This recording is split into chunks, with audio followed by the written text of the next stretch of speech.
Everyone welcome to my mini blog. So graduation complete হয়েছে 2021-এ, তার মাঝখানে 2-3 বছর কেটে গেছে। মাস্টার্সও কমপ্লিট হয়েছে। মানে হঠাৎ স্যার 23 তারিখ মেসেজ করেছিলেন যে গেট টুগেদার হবে কলেজে আমাদের হিস্ট্রি ডিপার্টমেন্টের ওল্ড স্টুডেন্টদের নিয়ে। তো সেই মতন আমি রেডি হয়ে চলে গেছিলাম কলেজের উদ্দেশ্যে। আমার দুই বান্ধবী আমার জন্য ওয়েট করছিল, আর ওরা ভীষণ রেগে গেছিলো আমার ওপর যে আমি মানে এত লেট করেছিলাম। দেখে নাও তোমরা আমার কলেজটাকে এত সুন্দরভাবে রেনোভেট করেছি, মানে কি বলবো। এই কলেজ থেকে আমি পড়াশোনা করেছি, গ্র্যাজুয়েশন কমপ্লিট করেছি হিস্ট্রি অনার্স নিয়ে। আমি যখন ভর্তি হতে এসেছিলাম না এই কলেজে, আমি কখনও চাইনি যে আমি এই কলেজে ভর্তি হব।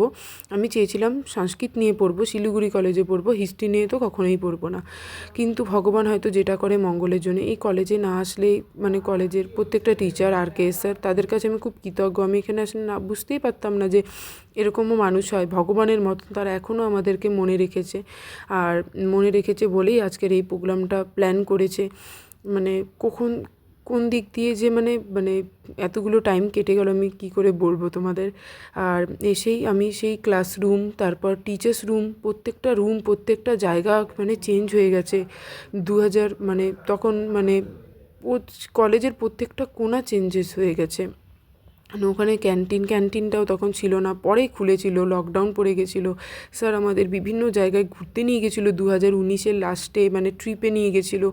সেই জিনিসগুলো মনে আছে। আমাদের হিস্ট্রি ডিপার্টমেন্টের সামনে যে 10 নম্বর রুমে বন্ধুদের সাথে আড্ডা দেওয়া, কলেজের মাঠে বসে আড্ডা দেওয়া, মানে কি বলবো, মানে সেই দিনগুলো মানে এখন মনে হয় যে ওই দিনগুলো যেন আবার ফিরে আসে। তার মাঝখানে স্যার অনেক কিছু খাইয়েছিলেন, অ্যারেঞ্জ করা হয়েছিল ফুড, কেক, প্যাটিস এসব ছিল। তার মাঝখানে আমি তোমাদের আমার লুকটা দেখিয়ে দিলাম, কেমন লাগছে আমাকে তোমরা জানিও। আর মানে এতটা মানে মানে কি বলবো, এখন এসে আজকে খুব ভালো লাগলো স্যারদের সাথে, বন্ধুবান্ধবদের সাথে অনেক দিন পর দেখা হবে। তারপর কলেজটাকে লাস্ট টাইম মানে তারপর অনেক ফটো তুলেছিলাম। হ্যাঁ, কলেজটার মানে কি বলবো, লাস্ট টাইম আরেকবার দেখে নিচ্ছি। এখন মনে হচ্ছে সেই পুরোনো দিনগুলো যেন আবার ফিরে আসলে ভালো হতো। আগে মনে হতো কলেজটা কবে শেষ হবে, এখন মনে হচ্ছে আরও ফিরে আসলে ভালো হতো। তারপর কলেজকে টাটা বাই বাই করে সবাইকে সাথে মানে টাটা বাই বাই করে আমার বান্ধবী আর আমি চলে আসলাম আমার বাড়ির সামনে মাটিগাড়াতে একটা চার্চ আছে, খুব সুন্দরভাবে সাজিয়েছে। ভাবলাম চার্চটা দেখে যাই একবার। 25 ডিসেম্বরে প্রতিবার আমি আসি মানে যিশুর কাছে, মানে বাড়ির লোকের সাথে। এবার এসেছিলাম বান্ধবীর সাথে। চার্চটাও এত সুন্দরভাবে সাজিয়েছে, মানে কি বলবো।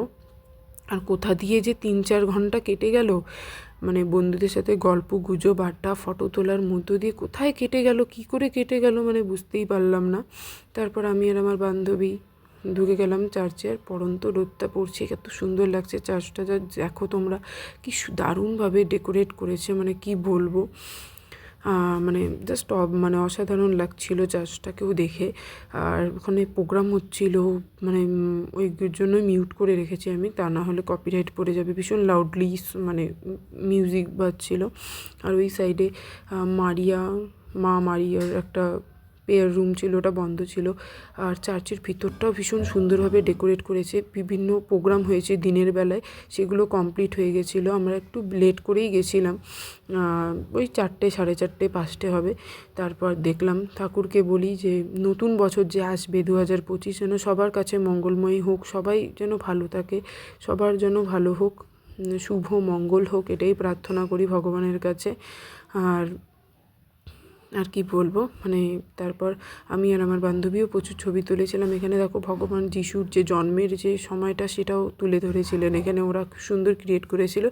তারপর কেটে গেল সময়, বান্ধবীকেও টাটা করে বাড়িতে চলে আসলাম।